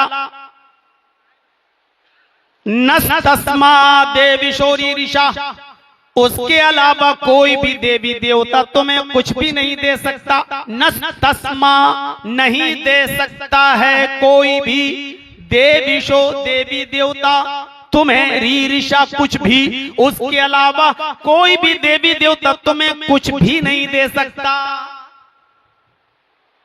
कितनी बड़ी तौहीद है। उससे मांगो, वही है दामन भरने वाला, वही है झोली भरने वाला, वही आता करने वाला, वही है नवाजने वाला। उसके अलावा कोई भी नहीं है देवी देवता जो तुम्हें कुछ भी दे सके। ईमानदारी के साथ बताइए कितनी बड़ी तौहीद है। लेकिन इसके बावजूद मैं ये कह रहा हूं कि हिंदू धर्म दीन तौहीद नहीं बन सकता। क्यों? क्योंकि उसी हिंदू धर्म के अंदर यह भी लिखा हुआ है कि तुम्हारे 33 करोड़ देवी देवता हैं, हर एक को खुश करो, और एक देवी को, एक देवता को एक दिन में प्रसन्न करो, एक दिन में खुश करो। एक दिन में सिर्फ एक देवी या एक देवता खुश होगा। पढ़ लीजिएगा मनुस्मृति। एक देवी या एक देवता एक दिन में बस एक ही को खुश कर सकते हो, 2 को नहीं। और 33 करोड़ देवी देवताओं को खुश करना जरूरी है। आगे मनुस्मृति में लिखा है कि यदि एक भी अप्रसन्न रह गया, अगर आपके जीवन में एक भी ना खुश रह गया, तो आपकी जिंदगी भर की तपस्या भंग, आपकी जिंदगी भर की इबादत बेकार। अब एक बात बताओ, अकल से सोचना जरा, एक दिन में एक देवी या एक देवता खुश हो सकता है, बस 2 नहीं। और हैं कितने? 33 करोड़। तो एक दिन में जब एक देवता खुश होगा या एक देवी खुश होगी, तो 33 करोड़ देवी को, देवताओं को खुश करने के लिए हमें कितना दिन चाहिए? 33 करोड़। सीधा सीधा हिसाब है। क्या इंसान के पास इतना समय है? क्या इंसान इतने दिन तक जीवित रह सकता है? 33 करोड़ दिन तक कि हर एक दिन में एक देवी और एक देवता को खुश करता रहे? मनुस्मृति आगे कहती है अगर एक भी अप्रसन्न रह गया, एक भी नाखुश रह गया, तो जिंदगी भर की तपस्या भंग। ये मनुष्य, आज का ये इंसान 33 करोड़ देवी देवताओं को कैसे खुश कर सकता है, जबकि सबके नामों की लिस्ट भी उसके पास नहीं है। उसको पता भी नहीं है कि इनके नाम क्या हैं, कौन कौन से देवी देवता हैं, उसको अभी पता भी नहीं है। ये शिर्क भी मौजूद है वहां। सुबह प्रातः काल में उठो, अपने माँ बाप के पैर छुओ और उनका आशीर्वाद लो। ये पैर छूने का हुक्म भी मौजूद है रामायण में। तो इसलिए जिस धर्म के अंदर दोनों बातें हों, एक तरफ ये कहा जा रहा हो कि उसी को पुकारो, उसी से मांगो, उसके अलावा कोई तुम्हें कुछ नहीं दे सकता, और दूसरी तरफ ये भी कहा जा रहा है कि तुम्हारे 33 करोड़ देवी देवता हैं, ये धर्म दीन तौहीद नहीं बन सकता है, क्योंकि इसके अंदर दोनों चीजें मौजूद हैं। यही हाल ईसाइयों का भी है। लिखा है there is no God but God is only one. एक ही खुदा है, दूसरा नहीं। नहीं, नो गॉड, कोई खुदा नहीं सिवाय एक के, विदाउट सेकंड, दूसरे को शरीक नहीं किया जा सकता। एक तरफ ये कहा जा रहा है कि तुम्हारा रब एक ही है, दूसरा नहीं, और दूसरी तरफ वही बाइबल ये कहती है, I will pray the father he shall give the another compounder, मैं अपने पिता से, मैं अपने बाप से ये दुआ करूंगा कि वो तुम्हें दूसरा मार्गदर्शक दे, वो तुम्हें दूसरा रास्ता दिखाने वाला दे। ईसा अलैहिस्सलाम अपने रब को बाप कह रहे हैं, I will pray the father, मैं अपने बाप से ये दुआ करूंगा, मैं अपने बाप से ये प्रे करूंगा, यानी मैं अपने अल्लाह को ईसा अलैहिस्सलाम बाप बना रहे हैं बाइबल के आधार पर। कुरान की बात नहीं कर रहा हूं मैं, हदीस की बात नहीं कर रहा हूं मैं। तो एक तरफ ईसा अल्लाह को अपना बाप कह रहे हो और ये कह रहे हो कि मैं अपने बाप से दुआ करूंगा कि वो तुम्हें दूसरा मार्गदर्शक दे, रास्ता दिखाने वाला दे। I will not talk much with you, अब मैं तुमसे ज्यादा गुफ्तगू नहीं करूंगा, मैं इस दुनिया से जाने वाला हूं, जब तक मैं जाऊंगा नहीं इस दुनिया का शहजादा आएगा नहीं, मैं जाऊंगा तब इस दुनिया का शहजादा आएगा। The prince of this world comes, his name will be Ahmad, इस दुनिया का शहजादा तशरीफ लाने वाला है जिसका नाम अहमद होगा। ईसा अलैहिस्सलाम ने अहमद नाम लिया बाइबल में, जो आज भी लिखा हुआ है। इसी लफ्ज अहमद को कुरान ने रिकॉर्ड करके वैसे ही बयान कर दिया कि ईसा अलैहिस्सलाम दुनिया में लोगों से ये कहते थे, मुबश्शिरम बिरसूलिन याती मिन बादि इस्मुहु अहमद, लोगों मैं तुम्हें खुशखबरी देता हूँ, गुड न्यूज देता हूँ, शुभ समाचार सुनाता हूँ एक ऐसे नबी का जो मेरे बाद आएगा, इस्मुहु अहमद, उसका नाम अहमद होगा। लेकिन ईसा को अल्लाह को अपना बाप भी कह रहे हैं, इसलिए ईसाइयत भी दीन तौहीद नहीं हो सकती है। इस्लाम दीन तौहीद है, मुसलमान शिर्क करता है वो एक अलग मसला है, लेकिन कुरान में शिर्क नहीं मिलेगा, हदीस में शिर्क नहीं मिलेगा। आप ताज्जुब करेंगे, देख लीजिए, जो हिंदू धर्म में कहा गया उसी को पुकारो, उसके अलावा किसी को नहीं, कोई देवी देवता तुम्हें कुछ नहीं दे सकता, इसी को कुरान ने कहा है, वला तदउ मिन दूनिल्लाहि मा ला यनफउक वला यजुर्रुक फइन फअलत फइन्नका इज़म मिनज़-ज़ालिमीन, अल्लाह को छोड़कर तुम किसी ऐसी हस्ती को मत पुकारो जो तुम्हें ना नफा दे सकता है ना नुकसान पहुंचा सकता है। फइन फअलत फइन्नका इज़म मिनज़-ज़ालिमीन, अगर तू ऐसा करेगा तो जालिमों में लिखा जाएगा, अगर तू ऐसा करेगा तो तेरा शुमार जालिमों में होगा। एक जगह कुरान यूं कहता है, इन्नल्लज़ीना तदऊन मिन दूनिल्लाहि लन यख्लुकू ज़ुबाबन वला इज्तमऊ लहू, अल्लाह को छोड़कर तुम जिनको भी पुकार रहे हो, जिनसे भी बेटा बेटी मांग रहे हो, जिनके भी आस्थानों पे जा रहे हो, ये सारे के सारे मिल जाएं, लन यख्लुकू ज़ुबाबन, तो एक मक्खी भी पैदा करने की ताकत नहीं रखते। क्लियर कर दिया, मना कर दिया, कुरान में शिर्क नहीं मिलेगा। मोहम्मद रसूलुल्लाह ने भी अपनी तालीमात से यह साबित कर दिया कि शिर्क मुझे भी पसंद नहीं है। लोग मक्के से मदीने की तरफ आ रहे हैं, औरतें घरों की छतों पर खड़ी हुई हैं, मंजर देख रही हैं। आज अल्लाह के नबी मक्के से मदीना तशरीफ ला रहे हैं। आज देखते हैं मोहम्मद रसूलुल्लाह की सवारी किसके घर पर रुकेगी। छोटी छोटी बच्चियां दफ बजा रही हैं, ढोल पे हाथ पीट रही हैं, दफ बजा रही हैं, और छोटी छोटी बच्चियां गीत गा रही हैं, और मदीने की औरतें अपने घरों की छतों पे चढ़ के देख रही हैं कि आज मोहम्मद रसूलुल्लाह की सवारी किसके घर पर रुकेगी। देखें आज ऊँटनी किसके घर पर रुकेगी। वो छोटी छोटी बच्चियां गीत गाते हुए कहती हैं, तलाल बद्रु अलैना मिन सनयातिल बदाई वजब शुक्र अलैना मा दा लिल्लाहि दाई। आज अल्लाह का शुक्र अदा जितना भी करूं कम है। 14वीं रात का चांद आज मक्के से चमकता हुआ मदीने में तशरीफ लाया है। तलाल बद्रु अलैना मिन सनयातिल बदाई, फारान की की चोटियों से आज बदरे कामिल चमका है, आज 14वीं का चांद चमका है, आज मोहम्मद रसूलुल्लाह मक्के से मदीना तशरीफ लाए हैं। ये छोटी छोटी बच्चियां गीत गा रही हैं। जब सवारी करीब आती है और उन बच्चियों के पास से आप गुजरते हैं तो वो छोटी छोटी 5-5, 6-6 साल की बच्चियां मोहम्मद रसूलुल्लाह को देखती हैं तो उनकी जबान से एक जुमला निकलने लगता है, वफीना नबियुन यअलमु मा फी गद। आज हमारे पास एक ऐसे नबी आए हैं जो कल की बात भी जानते हैं। सिर्फ इतना सा जुमला कह दिया, इन बच्चियों ने 6 साल की 5 साल की लड़कियों के मुंह से ये जुमला निकल गया, वो फीना नबियुन यअलमु मा फी गद।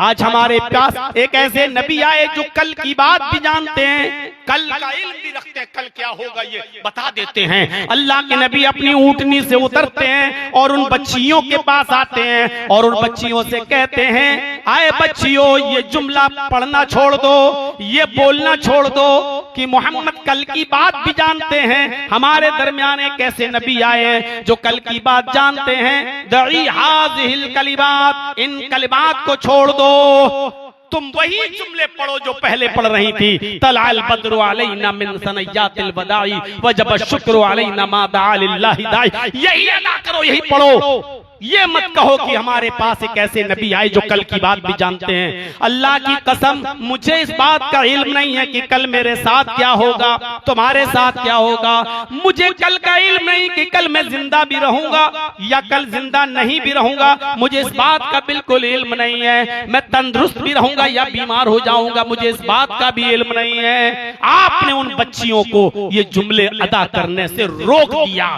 कुरान ने भी मना किया, नबी ने भी मना किया। इसलिए मैं कह सकता हूं कि इस्लाम दीन तौहीद है, क्योंकि तौहीद सिर्फ इस्लाम के अंदर मिलेगी, शिर्क नाम की कोई चीज नहीं मिलेगी। इस्लाम की दूसरी खुसूसियत यह है कि ये दीन रिसालत है। रसूल का सही तसव्वुर इस्लाम पेश करता है। दुनिया में आने वाले जितने भी महान पुरुष हैं, तखय्युल की शाहराह पर सवार होकर थोड़ी देर के लिए सोचिएगा, थोड़ी देर के लिए, क्या आज उन मज़ाहिब के मानने वालों ने अपने दरमियान आने वाले किसी पैगंबर को, किसी ऋषि को, किसी मुनि को, किसी महापुरुष को इंसान रहने दिया? इंसानियत के मकाम से निकालकर खुदा की कुर्सी पर लाकर बिठा दिया। किसी भी नाहिए से आप देख लीजिए और किसी भी मजहब को उठाकर देख लीजिए आप। यहूदियों को उठा लो, यहूदियों के नबी मूसा भी हैं और उज़ैर भी हैं, लेकिन यहूदियों ने उज़ैर को इंसान मानना छोड़ दिया और उन्होंने हजरत उज़ैर को खुदा का बेटा करार दे दिया।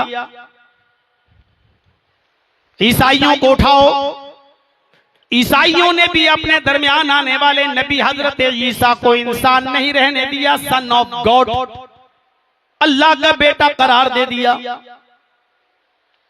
यहूदियों ने उज़ैर को अल्लाह का बेटा माना, ईसाइयों ने ईसा को अल्लाह का बेटा माना।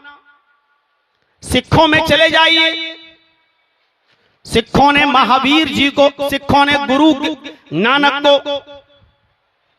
भगवान का दर्जा दे दिया।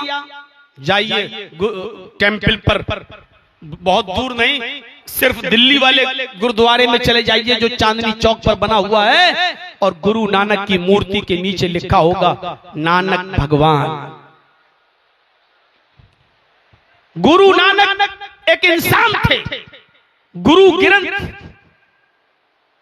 एक बार मेरे हाथ लगी और मैं पढ़ रहा था तो गुरु ग्रंथ के सफा नंबर 320 पर मैं दंग रह गया। गुरु नानक का एक वाकया पढ़कर कि उनको पता चला कि एक मुसलमान आदमी के बहुत कंजूस है, बहुत कंजूस है, वो किसी गरीब की मदद नहीं करता, वो किसी गरीब को कुछ नहीं देता है, मक्खी चूस है, वो चमड़ी चली जाए लेकिन दमड़ी न जाए, जान चली जाए लेकिन 1 रुपया नहीं। गुरु ग्रंथ के सफा नंबर 320 पर पढ़ते पढ़ते मैं चीज को गौर से पढ़ने लगा कि गुरु नानक को जब पता चला कि वो इतना कंजूस है तो उसके पास एक सुई लेकर पहुंच गए। सुई, कपड़ा सिलने वाली सुई लेकर पहुंच गए और उस मुसलमान से कहा कि ये सुई तुम रख लो, ये मेरी अमानत है, मैं तुम्हें देकर जा रहा हूं। उस मुसलमान ने वो सुई हाथ में ले ली और कहा ठीक है, कब आओगे लेने?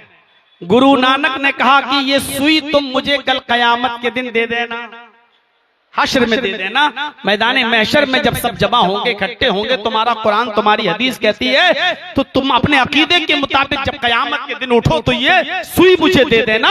तो वो मुसलमान चीखता है गुरु नानक पर और कहता है आपको शर्म नहीं आती, ये सुई मैं कयामत के दिन लेके आऊंगा? अरे कब्र में मुझे लिटा दिया जाएगा, मैं तो खाली हाथ जाऊंगा, कुछ लेके थोड़ी जाऊंगा, ये सुई मैं तुम्हें मैदान महशर में कैसे दे सकता हूं? तो गुरु नानक ने उससे कहा जब तू एक छोटी सी सुई लेकर नहीं जा सकता मैदान महशर में, ये सुई तू मुझे दे के नहीं, ये सुई तू मुझे नहीं दे सकता है, ये सुई भी तू लेकर नहीं जा सकता है। तो ये जमीन, ये जायदाद, ये प्रॉपर्टी, ये मकान, ये तेरी दुकान और इतनी बड़ी दौलत, इतना अमीर, इतना पैसे वाला होकर भी अब तू ये बता कि ये सारी दौलत तू लेकर कैसे जाएगा, ये प्रॉपर्टी लेकर कैसे जाएगा, ये दुकानें लेकर कैसे जाएगा?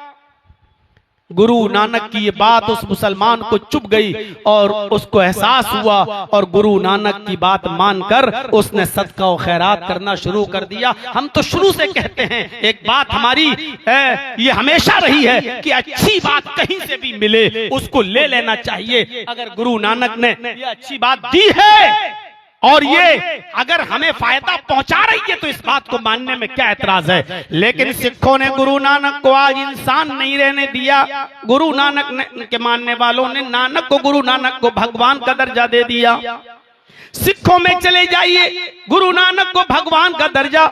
जैनियों में चले जाइए, उन्होंने महावीर जी को पुरुष, महान पुरुष से हटाकर उन्होंने भी भगवान का दर्जा दे दिया, महावीर भगवान। बुद्धिस्टों में चले जाइए, गौतम बुद्ध के मानने वालों ने गौतम बुद्ध को बुद्ध भगवान मानना शुरू कर दिया। गौतम बुद्ध की सबसे बड़ी मूर्ति लुम्बिनी में नेपाल में मौजूद है। जाइए और नेपाल जब घूमने जाएं तो लुम्बिनी जरूर घूमिए। जापान तक के बुद्धिस्ट नेपाल घूमने आते हैं और गौतम बुद्ध की मूर्ति पर जरूर जाते हैं। उस गौतम बुद्ध की मूर्ति के नीचे आज भी लिखा हुआ है बुद्ध भगवान। बुद्धिस्टों ने गौतम बुद्ध को भगवान का दर्जा दे दिया। हमारे हिंदू भाइयों में आ जाइए, कृष्ण जी एक इंसान थे और रामचंद्र जी भी एक इंसान थे, महान पुरुष थे, मर्यादा पुरुषोत्तम थे। हम भी इस बात को मानते हैं, तस्लीम करते हैं। लेकिन हमारे हिंदू भाइयों ने कृष्ण जी को भगवान का दर्जा दे दिया और रामचंद्र जी को भी भगवान का दर्जा दे दिया। इंसानियत से निकाल दिया।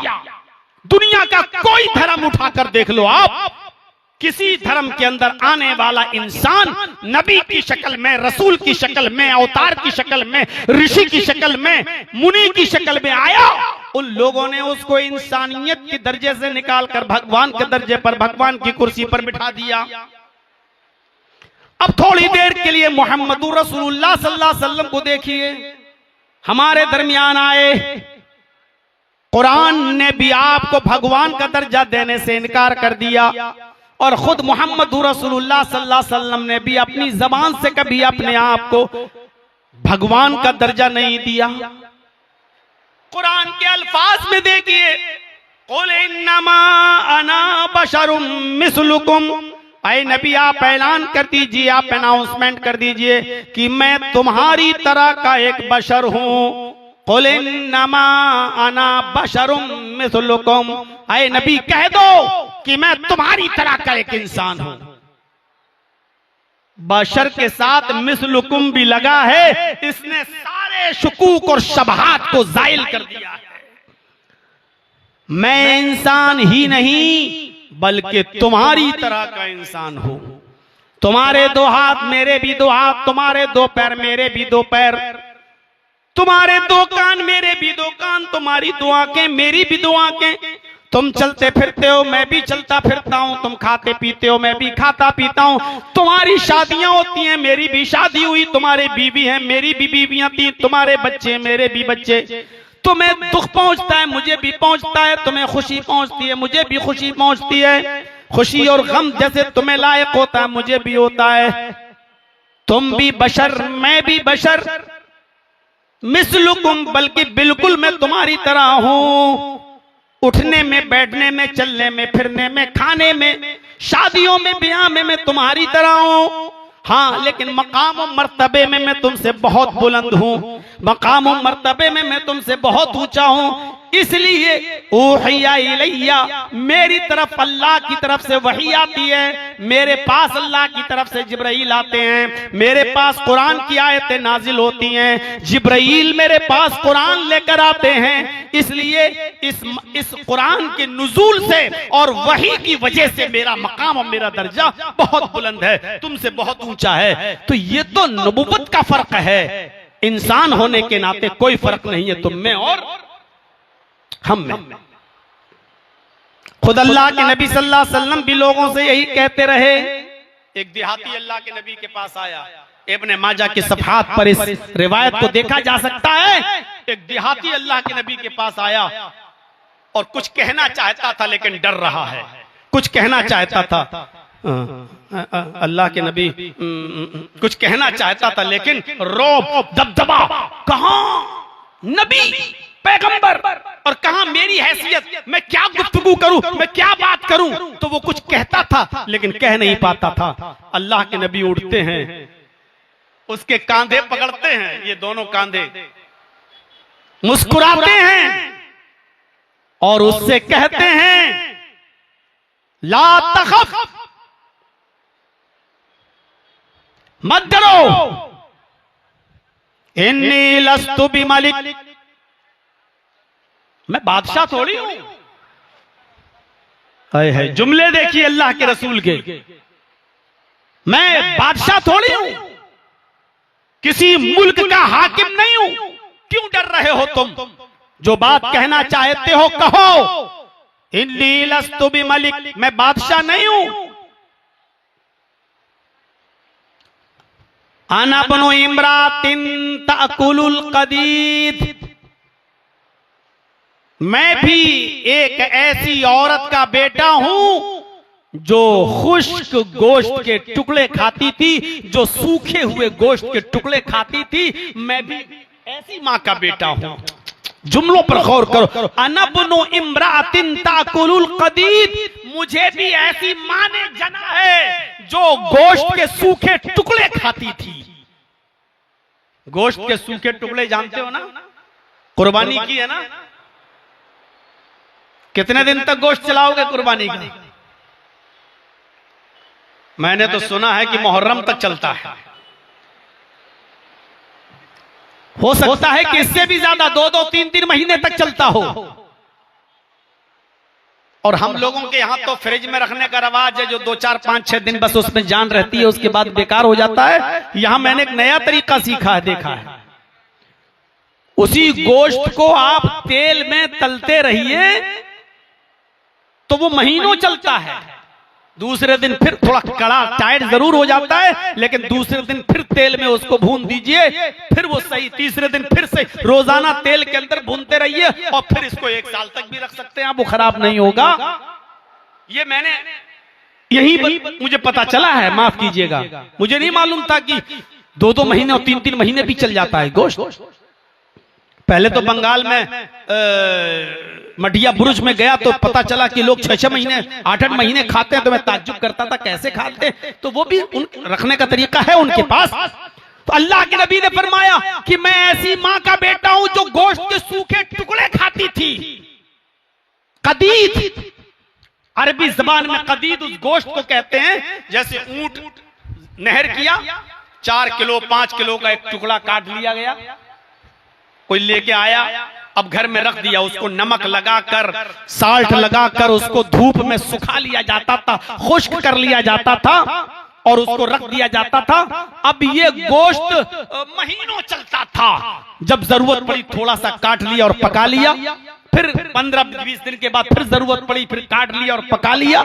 जिस गोश्त को नमक में डालकर धूप में सुखा लिया जाता था, अरब के लोग इस गोश्त को कदीद कहते थे। कदीद जो बिल्कुल सूख जाता था, खुश्क लकड़ी की तरह टाइट हो जाता था, इसको कदीद कहते हैं। अल्लाह के नबी ने फरमाया, आए मेरे साथी, बोलो क्या बोलते हो? मैं किसी मुल्क का बादशाह थोड़ी हूं, मैं भी एक ऐसी माँ का बेटा हूं जिसको ताजा गोश्त भी खाने को नहीं मिलता था। वो गोश्त के सूखे टुकड़े खाती थी, वो खुश्क गोश्त खाती थी। मुझे ऐसी माँ ने पैदा किया है। मैं भी बहुत गरीब घर में पैदा हुआ हूं जिसको ताजा गोश्त खाना नसीब नहीं होता था, मुझे उस माँ ने पैदा किया है। तुम क्यों डरते हो? अपनी बात कहो। तब उस देहाती ने अपनी बात अल्लाह के नबी के सामने रखी है। गौर करो, मैं ऐसी माँ का बेटा हूं। आपने अपने आप को एक औरत का बेटा कहा है, इंसान कहा है। तो अल्लाह के रसूल एक ऐसी शख्सियत हैं जिसको सिर्फ इंसान माना जाता है। अब हमारे बहुत से मुसलमान कोशिश कर रहे हैं नबी अकरम को इंसानियत के दर्जे से निकालने की। नहीं, इंसान नहीं थे, अल्लाह ने अपने नूर से पैदा किया। इंसानियत से निकालना चाहते हैं, याद रखिएगा, सिर्फ इस्लाम एक ऐसा मजहब है कि जिस मजहब के अंदर आने वाला नबी पहले भी इंसान था, आज भी इंसान है और कयामत की सुबह तक उसको इंसान ही कहा जाएगा। भगवान का दर्जा नहीं दिया जा सकता है। इबादत होगी सिर्फ अल्लाह की और तरीका माना जाएगा मोहम्मदुर रसूलुल्लाह का। मोहम्मद की इबादत नहीं होगी, मोहम्मदुर रसूलुल्लाह का उसूल माना जाएगा, तरीका माना जाएगा। नमाज पढ़ी तो जाएगी अल्लाह के लिए, लेकिन नमाज पढ़ी जाएगी मोहम्मदुर रसूलुल्लाह के बताए हुए तरीके के मुताबिक। ये फर्क समझने की कोशिश कीजिए आप। हम नबी अकरम को मानते हैं माबूद की हैसियत से नहीं, रसूल की हैसियत से। हम इबादत सिर्फ अल्लाह की करते हैं और मोहम्मदुर रसूलुल्लाह को हम मार्गदर्शक मानते हैं। अल्लाह ने अपनी इबादत करने का तरीका सिखाया है मोहम्मदुर रसूलुल्लाह को और मोहम्मदुर रसूलुल्लाह ने बताया है अपनी पूरी उम्मत को। हमें इबादत तो अल्लाह की करना है और तरीका मोहम्मदुर रसूलुल्लाह का मानना है। तो रिसालत का सही तसव्वुर हमें पेश किया है इस्लाम ने। तो इस्लाम तो दीन तौहीद भी है, इस्लाम दीन रिसालत भी है। रिसालत का सही तसव्वुर इस्लाम ने पेश किया है और इसीलिए वेदों में भी कहा गया है कि आखिरी नबी इंसान होगा। वेदाहामिद पुरुष महानिमादित्य वरुण तपस प्रस्तात्, साफ कह दिया गया आखिरी नबी जो इस दुनिया में आएगा उसका नाम अहमद होगा।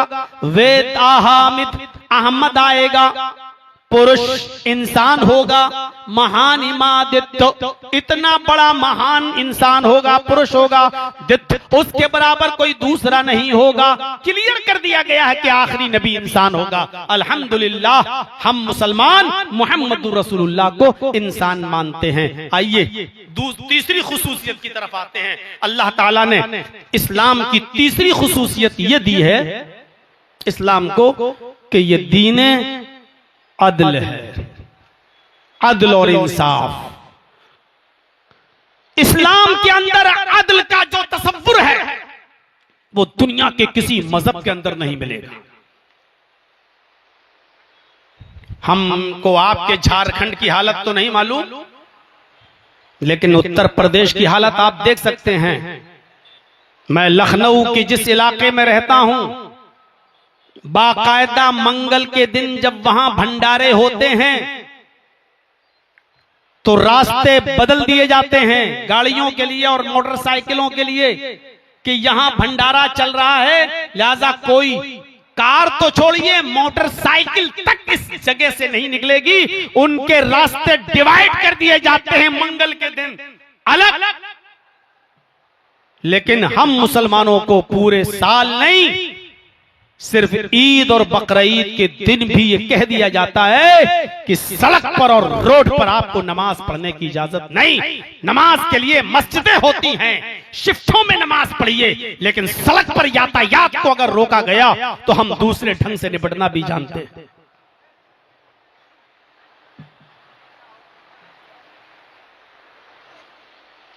ये सब राजनीति में होता है। हो, अफसोस इस बात का नहीं है, अफसोस इस बात पर होता है कि एक धर्म का चोला ओढ़कर, धर्म का लिबादा ओढ़कर, धर्म का लिबास पहनकर और धर्म के नाम पर बना हुआ वो आदमी इस बात को कहता है, तब तकलीफ होती है कि आप किस धर्म का प्रचार कर रहे हैं। हमारे धर्म का उसूल सुनिए, हमारे मजहब का उसूल सुनिए। हमारा मजहब अदलो इंसाफ के लिए कितना सख्त कानून बनाता है। कहता है वला यजरिमन्नकुम शनआनु कौमिन अला अल्ला तादिलू। आए मुसलमानों, तुम्हें किसी कौम की दुश्मनी इस बात पर आमादा न कर दे कि तुम उनके साथ इंसाफ न करो। किसी भी मजहब का हो, किसी भी धर्म का मानने वाला हो, अगर वो हक पर है तो उसी के फेवर में बात करना, उसी के बारे में बोलना। इंसाफ का तकाजा यह है कि जो सच्चा हो उसी के बारे में बात करना। अभी एक हिंदू का एक मुसलमान का झगड़ा मेरे पास आ जाए, हमें कुरान ये कहता है कि जर्जीस ये मत देखना कि ये मुसलमान है, इसके खिलाफ हम फैसला नहीं करेंगे। ये देखना इन दोनों में सच्चा कौन है, इन दोनों में हक पर कौन है, इन दोनों में दलाइल के एतबार से मजबूत कौन है। फैसला तुम उसके हक में करना जो अदल पा रहा हो, जो उसका मुस्तहिक हो। इस्लाम की तारीखें भरी पड़ी हैं। हजरत अली खलीफा है, खलीफा, हजरत अली खलीफा है, खलीफा, मालिक हैं अपने शहर के।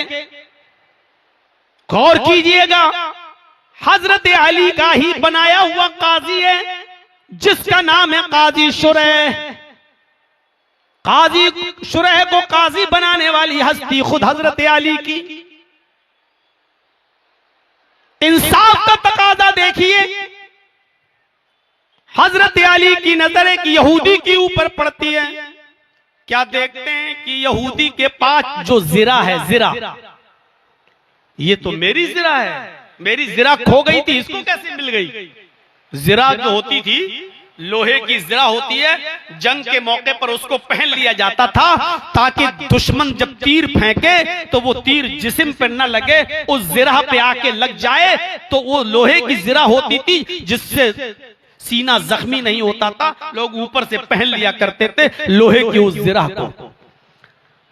तो हजरत अली ने उस यहूदी के हाथ में जिरा देखी, उस यहूदी से कहा, आए यहूदी, ये जिरा तो मेरी है, तेरे पास कहां से आ गई।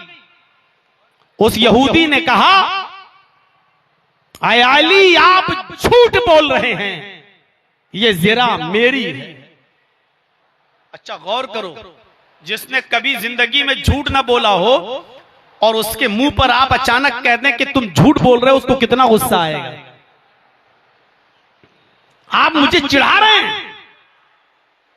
उस यहूदी ने कहा, अली आप झूठ बोल रहे हैं, ये जिरा मेरी है। हजरत अली ने कहा, इस जिरा को मेरे बेटे पहचानते हैं, मेरा गुलाम पहचानता है। उस यहूदी ने कहा, आप झूठ बोल रहे हैं, ये जिरा मेरी है। हजरत अली ने कहा, नहीं दोगे। उस यहूदी ने कहा, नहीं दूंगा। हजरत अली ने कहा, ठीक है, फिर मैं अदालत से ले लूंगा, मैं कोर्ट में तुम्हारे खिलाफ मुकदमा दायर करूंगा। हजरत अली खलीफा है, लेकिन इसके बावजूद चाहते तो एक इशारा करते और लोग उस यहूदी से जिरा छीन कर हजरत अली को देते और इस यहूदी से कहते, कमीने तू अली को झूठा कह रहा है, शर्म नहीं आती, खलीफा को झूठा कह रहा है, अमीरुल मोमिनीन को झूठा कह रहा है। लेकिन हजरत अली ने किसी को नहीं उकसाया, कहा मैं अदालत से जिरा ले लूंगा, मुकदमा तेरे खिलाफ दायर करूंगा, क्योंकि मेरे पास गवाह है, मेरा बेटा इस जिरा को पहचानता है, मेरा गुलाम इस जिरा को पहचानता है, लिहाजा ये जिरा तो मेरी है, अदालत से मुझे मिल जाएगी। हजरत अली ने मुकदमा दायर कर दिया उस यहूदी के खिलाफ कि उस यहूदी के पास मेरी जिरा है, वो यहूदी मेरी जिरा नहीं दे रहा है। नोटिस पहुंच गया यहूदी के पास, आओ। यहूदी कटघरे में खड़ा है। काजी शुरैह ने हजरत अली से कहा है कि मुद्दई आप है, दावा आपने किया है, आप बताइए आपकी प्रॉब्लम क्या है। हजरत अली ने कहा, काजी साहब, इस यहूदी के पास एक जिरा है जो अब भी वो लेकर आया है। इसी जिरा के बारे में मेरी बहस है। ये जिरा मेरी है, लेकिन ये मेरी जिरा देने से इनकार कर रहा है। मैं चाहता हूं कि ये मेरी जिरा दे दे। अब हजरत काजी शुरैह ने उस यहूदी से कहा, अरे यहूदी, तुम अपनी सफाई में कुछ कहना चाहते हो? देखिए जज के सामने भी कितनी मुश्किलें होती हैं। अरे यहूदी, तुम अपने सफाई में कुछ कहना चाहते हो? उस यहूदी ने उस भरी कोर्ट में, भरी अदालत में फिर कहा, काजी साहब, अमीरुल मोमिनीन झूठ बोल रहे हैं, ये हजरत अली झूठ बोल रहे हैं, मेरी जिरा को अपनी जिरा बता रहे हैं। ये जिरा मेरी है, इनकी नहीं है। अब काजी ने फैसला क्या किया देखिए आप। हजरत अली को जिरा नहीं दे दी। हजरत अली से कहा, आय अली, तुम कहते हो ये मेरी जिरा है, यहूदी कह रहा है ये मेरी जिरा है। दावा तुमने किया है कि ये जिरा मेरी है, इसलिए सबूत तुम्हें पेश करना पड़ेगा। सबूत तुम्हें पेश करना पड़ेगा कि ये जिरा तुम्हारी है। लिहाजा अपने जिरा होने की गवाही के लिए कोई गवाह पेश करो। हजरत अली ने झट से अपने बेटे को खड़ा कर दिया और बेटे ने गवाही दी, काजी साहब, मैं हजरत अली का बेटा हसन हूं और मैं गवाही देता हूं कि इस यहूदी के पास जो जिरा है ये मेरे अब्बू की जिरा है, ये हजरत अली की जिरा है, ये मेरे बाप की जिरा है। काजी शुरैह ने जब हसन की ये गवाही सुनी तो हजरत अली को देखते हुए फौरन टोक दिया और कहा, अमीरुल मोमिनीन होंगे आप अपने घर के, आप खलीफा होंगे इस अदालत के बाहर, लेकिन आपको इतना भी नहीं मालूम कि ये कोर्ट है, ये अदालत है और शरीयत इस्लाम ये कहती है कि बाप के हक में बेटे की गवाही काबिल कबूल नहीं है। आपकी गवाही आपका बेटा दे रहा है, शरीयत की रोशनी में आपकी गवाही आपका बेटा नहीं दे सकता है, क्योंकि बेटे अक्सर बाप के फेवर में बोलते हैं, लिहाजा बेटे की गवाही नहीं मानी जाएगी। ऐ अली, आपके बेटे की गवाही नहीं मानी जाएगी, कोई दूसरा गवाह लेकर आओ। भरी अदालत में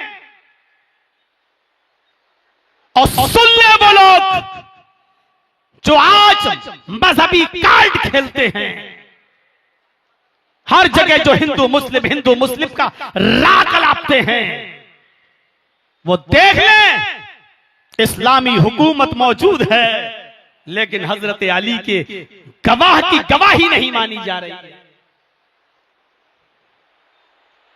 यहां तो सारे अपने शोबे बिठा दिए गए हैं, शतरंज की चाल पे सारे पत्ते अपने फेंक दिए गए हैं। इंसाफ मिले तो कहां से मिले?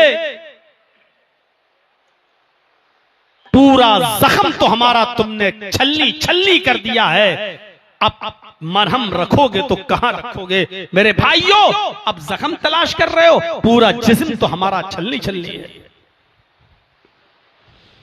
हजरत अली ने कहा, काजी साहब, मेरे पास दूसरा गवाह भी मौजूद है। उन्होंने अपने गुलाम को पेश कर दिया। हजरत अली के गुलाम कंबर ने गवाही दी, काजी साहब, मैं अली का गुलाम हूं और ये गवाही देता हूं कि ये जिरा मेरे मालिक की है, हजरत अली की है। काजी शुरैह ने टोकते हुए कहा कि तुम अमीरुल मोमिनीन के गुलाम हो? कहा शरीयत में मालिक की गवाही गुलाम अगर देता है तो गुलाम की गवाही भी काबिल कबूल नहीं है, क्योंकि गुलाम अपने मालिक के ही फेवर में बोलेगा, वो अपने मालिक के खिलाफ नहीं बोल सकता, क्योंकि उसको अपने मालिक का डर रहता है। इसलिए शरीयत मालिक के हक में गुलाम की गवाही नहीं मानती है, लिहाजा तुम्हारी गवाही भी कबूल नहीं। आए अली, कोई और गवाह पेश करो। हजरत अली हाथ खड़ा कर देते हैं कोर्ट में और कहते हैं, काजी साहब, अब मेरे पास कोई गवाह नहीं है, बस यही दोनों गवाह थे, मेरा बेटा या मेरा गुलाम, इसके अलावा कोई गवाह नहीं है, इसलिए अब मैं गवाही पेश नहीं कर सकता। फौरन ऑन स्पॉट वहीं पर काजी शुरैह फैसला सुनाते हैं और फैसला सुनाते हुए कहते हैं कि हजरत अली अपने सबूत में सही दलीलें नहीं दे सके, सच्चे गवाह पेश नहीं कर सके, जो गवाह पेश किए थे उनकी गवाही मोतबर नहीं, इसलिए इस जिरा का मालिक यहूदी को बनाया जा रहा है। ये जिरा यहूदी की है, यहूदी जिरा का मालिक है। कोर्ट से, अदालत से फैसला जो सुनाया जाता है वो हजरत अली के खिलाफ सुनाया जाता है और उस यहूदी को जिरा दी जाती है। ये आदल था, ये इंसाफ था। और याद रखिएगा, गौर से सुनिएगा, जिस मुल्क में जितना ज्यादा अदल होगा उतना ही ज्यादा अमन और शांति होगी। जिस मुल्क में जितनी बेइंसाफी होगी, जितना जुल्म होगा, अदल का मर्डर होगा, अदल को कुचला जाएगा, इंसाफ को और अदल को पैरों से रौंदा जाएगा, उस मुल्क के अंदर उतनी ही अशांति होगी, उतने ही दंगे होंगे, उतने ही फसाद होंगे, उतने ही झगड़े होंगे। अगर झगड़ों को रोकना चाहते हो तो अदल कायम करो। और यही बात सत्य और अहिंसा के अंदर महात्मा गांधी जी ने कही थी। महात्मा गांधी जी ने की किताब है सत्य और अहिंसा। उस किताब के अंदर आज भी इबारत लिखी हुई है कि अगर इस देश को खून और खराबे से बचाना चाहते हो, इस देश में अमन, शांति और सुकून पैदा करना चाहते हो, अगर चाहते हो कि भारत में पीस हो, भारत में अमन हो, भारत में सुकून हो, भारत में शांति हो, तो तुम्हें इस भारत के अंदर हजरत उमर फारूक जैसा इंसाफ, उन जैसा न्याय, उन जैसा अदल तुम्हें कायम करना होगा। हजरत उमर का नाम लिया है महात्मा गांधी जी ने, जो सत्य और अहिंसा के अंदर आज भी लिखा हुआ है कि तुम्हें इस मुल्क के अंदर हजरत उमर जैसा अदल, उमर जैसा इंसाफ कायम करना होगा। यानी उमर जैसा इंसाफ जब तक कायम नहीं होगा तब तक अदल नहीं होगा, और अदल नहीं होगा तब तक अमन नहीं होगा। अमन तभी होगा जब अदल होगा। आज जितनी भी हमारे इस भारत में आज झगड़े हैं, फसाद हैं, आज जितनी भी अशांति है, जितना भी फसाद है, इसका मतलब यह है कि उतना ही जुल्म है, ज्यादती है, अदल का मर्डर है, अदल को पैरों से रौंदा जा रहा है। अगर हम चाहते हैं कि भारत में अमन हो, सुकून हो, तो हम सबको अदल से काम लेना पड़ेगा। जैसा कि काजी शुरैह ने हजरत अली के खिलाफ फैसला सुना दिया। यही हजरत अली थे। एक यहूदी आया और सुनते जाओ ऐ नौजवानों, रश्क करोगे रश्क। एक यहूदी आता है, ऐ अली अमीरुल मोमिनीन, मैं मुजरिम हूं, मैंने ये जुर्म किया है। कबूल कर लिया उसने अपने जुर्म को। वो ऐसा जुर्म था जिस जुर्म की सजा थी 10 कोड़े। कितनी सजा थी उसकी? 10 कोड़े। हजरत अली ने कहा गवाह की जरूरत ही नहीं, जब मुजरिम ने अपने जुर्म को खुद कबूल कर लिया है, लिहाजा ऐ यहूदी तुम इधर खड़े हो जाओ, चलो। और अपने गुलाम कंबर से कहा हजरत अली ने, इसको 10 कोड़े मारो। किसको? यहूदी को। कोड़े कौन मार रहा है? हजरत अली का गुलाम कंबर। 10 कोड़े इसको मारो। कंबर ने कोड़ा उठाया और उस यहूदी को मारना शुरू कर दिया। पहला कोड़ा पड़ा, दूसरा पड़ा, तीसरा पड़ा, चौथा पड़ा, पांचवा पड़ा, छठा पड़ा, सातवां, आठवां, नवा और 10वां। जब उस कंबर ने 10 कोड़े उस यहूदी को मार दिए, लेकिन कोड़े मारते मारते हजरत अली का गुलाम कंबर कंफ्यूज हो गया। उसको शक हो गया कि मैंने यहूदी को 10 कोड़े मारे या 9। वो 10 मार चुका था, 10 कोड़े मार चुका था, लेकिन 10 कोड़े मारने के बाद कंफ्यूज हो गया है, मैंने 9 मारे कि 10 मारे, भूल गया। तो उसने सोचा कि शायद 9 ही मारे होंगे, उठाया और एक कोड़ा और मार दिया। अब कितने कोड़े हो गए? 11। मारना कितना था? 10। 10 कोड़े मार चुका कंबर। 10 कोड़े मारने के बाद कंफ्यूज हो गया, मैंने 10 मारे कि 9 मारे। अरे नहीं नहीं नहीं, नो, शायद 9 ही मारे, उठाया एक और जड़ दिया। यहूदी ने कहा अमीरुल मोमिनीन, मेरे ऊपर जुल्म हुआ है, आपके गुलाम कंबर ने मुझे 11 कोड़े मारे हैं, 1 कोड़ा ज्यादा मार दिया है। लिखे कोई ईमानदार मीडिया, अगर वो किसी की हड्डियों पर नहीं पलता है तो, अगर वो किसी के तलवे नहीं चाटता है तो, लिखे हुए इंसाफ की बात, मुकदमा दायर होता है। हजरत अली ने कहा कंबर, तुम्हारे खिलाफ इस यहूदी ने मुकदमा दायर किया, इधर आओ। यहूदी क्या बात? कहा आपके गुलाम ने मुझे 11 कोड़े मारे हैं, जबकि इस जुर्म की सजा 10 कोड़े थी। हजरत अली ने कहा क्या कहते हो कंबर? कंबर ने कहा हो सकता है मैंने 10 मारा था, लेकिन मैं भूल गया, कंफ्यूज हो गया कि 10 मारे कि 9 मारे, तो मैंने एक और मार दिया, लेकिन मुझे शक था कि 9 मारे कि 10, लेकिन अब ये कह रहा है तो हो सकता है कि इसकी बात सही हो।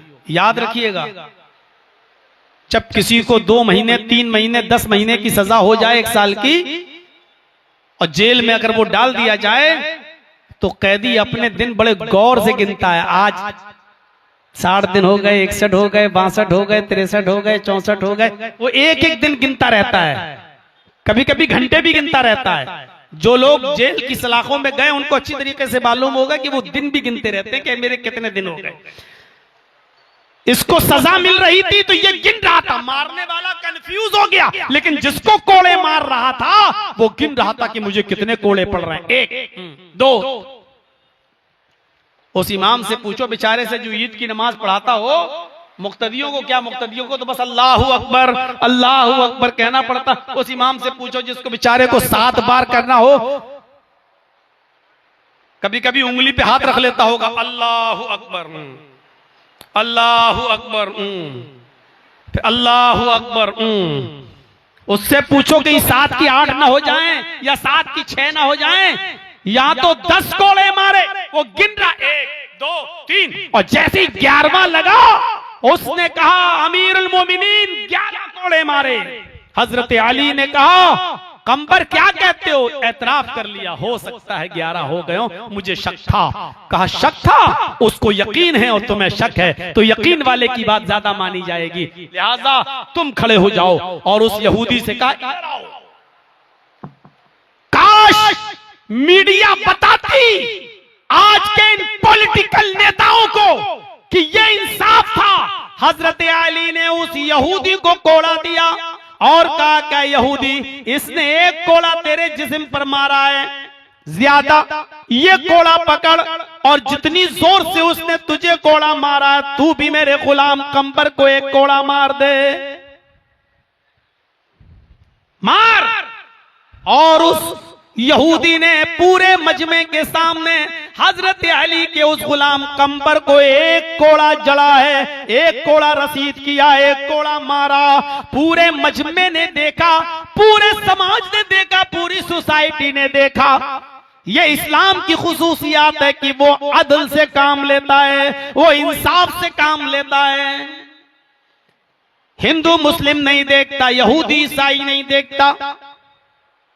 आज मुसलमानों में ये चीज आ गई हो अलग बात है, लेकिन इस्लाम इस बात की तालीम नहीं देता कि तुम ये सब चीजें देखो। अदल की बात करो, इंसाफ की बात करो, जिसका हक हो उसको हम और आप क्या अदल करेंगे, और गैर मुस्लिमों के साथ क्या न्याय और इंसाफ करेंगे, उनके साथ हम क्या अदल करेंगे। हम अपनी औलाद के साथ अदल नहीं कर सकते, हम अपनी बेटियों को अपनी विरासत में हक नहीं दे सकते, हम अपनी बहनों का हक नहीं दे सकते। इस कौम से क्या उम्मीद लगाई जाए कि ये गैर मुस्लिमों का हक अदा करेगी, इनके साथ इंसाफ करेगी।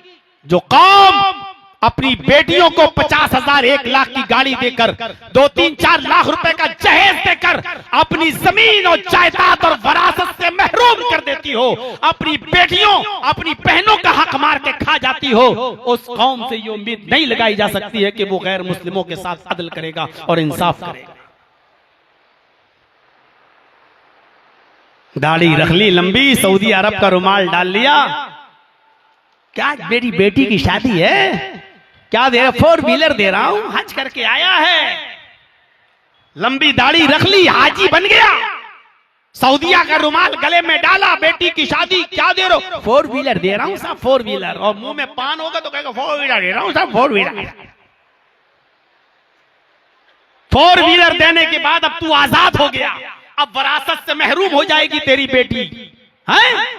अपनी बेटियों का हक मार के खाने वालों, अपनी बहनों का हक मार के खाने वालों, क्या तुमसे उम्मीद लगाई जाए कि गैर मुस्लिमों के साथ इंसाफ करोगे? सोचिए सही। यही काजी शुरैह हैं, इनका बेटा यहूदी लड़के से लड़ लिया और झगड़ लिया। अब ये घर पे आए, बाप ने पूछा काजी साहब ने, बेटे कुछ परेशान लगते हो? कहा अब्बू एक यहूदी बच्चे से झगड़ा हो गया मेरा, ये बात थी। कहा अच्छा, तो कहा कि मैं मुकदमा दायर करने जा रहा हूं उस यहूदी लड़के के लिए, और आप जज होंगे, आप काजी होंगे, आप पहले देख लो कानूनी दांव पेच, आप देख लो क्या मैं मुकदमा जीत जाऊंगा? अगर मैं मुकदमा जीत रहा हूं तब तो मुकदमा दायर करूं, और अगर मुकदमा नहीं जीतूंगा तो फिर मैं मुकदमा दायर नहीं करूंगा। बाप ने थोड़ी देर सोचा, सोचने के बाद कहा काजी साहब ने, बेटे तुम तो 100% जीत रहे हो, तुम्हें तो कोई हरा ही नहीं सकता। उस यहूदी को जलील करने का एक ही तरीका है कि तुम कोर्ट में उसको खींचो, तुम उसके खिलाफ मुकदमा दायर करो। बेटे ने सोचा मेरा बाप जज है, कानूनी दांव पेच जानता है। बेटे ने काजी साहब की अदालत में मुकदमा दायर कर दिया, अपने बाप की अदालत में। उस यहूदी बच्चे को नोटिस मिलता है, वो बेचारा यहूदी बच्चा डरते हुए आता है, ये सोचकर क्या मुझे तो सजा मिलेगी क्योंकि बाप उसका यहूदी काजी है, उसका बाप ही जज है, अब तो मुझे सजा मिलेगी। एतदाल देखिए, हज हर मुसलमान पर फर्ज है जिंदगी में एक बार, लेकिन यह भी कह दिया गया इन इस्तताअत इलैहि सबीला, अगर वहां तक जाने की ताकत है तुम्हारे अंदर तो। लेकिन यह भी है कि अगर वहां तक जाने की ताकत नहीं है, इस्तिताअत नहीं है, तो यह नहीं कहा गया कि जिस दुकान पर बैठकर तुम अपने रोजी रोटी कमाते हो और अपने बीवी बच्चों का पेट पालते हो, तुम उस दुकान को बेचकर हज करने जाओ। यह नहीं कहा गया कि तुम जिस खेत में अनाज और गल्ला बोकर काश्तकारी करते हो और गल्ला अनाज बेचते हो, तुम अपना खेत बेचकर हज करने जाओ। यह नहीं कहा गया। मेरे भाइयों, ये इस्लाम दीन मुअतदिल है। हज फर्ज तो है, लेकिन जाने की ताकत हो तो, घर बेचकर नहीं, दुकान बेचकर नहीं, खेत बेचकर नहीं। ज़कात फर्ज है लेकिन दुकान बेचकर नहीं, ज़कात बेचकर नहीं। मेरे भाइयों, इस्लाम दीन मुअतदिल है, इस्लाम के अंदर एक एतदाल पाया जाता है। तो ये इस्लाम के अंदर ये खूबियां हैं, और भी बहुत सी खूबियां। इस्लाम दीन रहमत है, इस्लाम दीन तक़वा है, इस्लाम दीन रूहानियत है। इस्लाम को अल्लाह ने बेशुमार खूबियों से नवाजा है। लेकिन 1 घंटा 40 मिनट में बोल चुका हूँ, इरादा था कि 1.5 घंटे तक बोलूंगा, लेकिन 40 मिनट 10 मिनट में और ज्यादा अपनी मर्जी से आपके सामने रख दिया। मेरे भाइयों, कल जुमे का खुतबा मुझे रांची में देना है, और रांची के लोग आ भी चुके हैं अपनी गाड़ी लेकर, फिर वहीं से मुझे दिल्ली के लिए निकलना भी है। तो ये चंद बुनियादी बातें मैंने आपके सामने रखकर इस्लाम की खुसूसियात पर तकरीर की है कि इस्लाम दीन तौहीद है, इस्लाम दीन रिसालत है, इस्लाम दीन अदल है, इस्लाम दीन मसावात है, इस्लाम दीन सहल है, इस्लाम दीन रहमत है, इस्लाम दीन मुअतदिल है। अल्लाह से हम दुआ करते हैं कि अल्लाह ये इस्लाम जो सारे नबियों का दीन है, इस इस्लाम पर हमें अमल करने की तौफीक अता फरमा, और इस इस्लाम को हमें मजबूती के साथ पकड़ने की तौफीक अता फरमा। और इस्लाम के अलावा जो लोग दूसरे मजहबों को तलाश कर रहे हैं, अल्लाह उनको इस्लाम का सही मुताला करने की तौफीक अता फरमा। अल्लाह आलमीन इस्लाम की मोहब्बत हमारे दिलों में पैदा फरमा दे, और हम सब इस्लाम के शेदाई बन जाएं, इस्लाम का पैरोकार बना दे। अल्लाह आलमीन जब तक तू हमें जिंदा रख, इस्लाम पे जिंदा रखना, और जब हमारा खात्मा हो तो ईमान पर हमारा खात्मा फरमाना। वमा अलैना इल्लल बलागुल मुबीन व आखिरु दावाना अनिल हम्दुलिल्लाहि रब्बिल आलमीन। अस्सलामु अलैकुम व रहमतुल्लाहि व बरकातहू।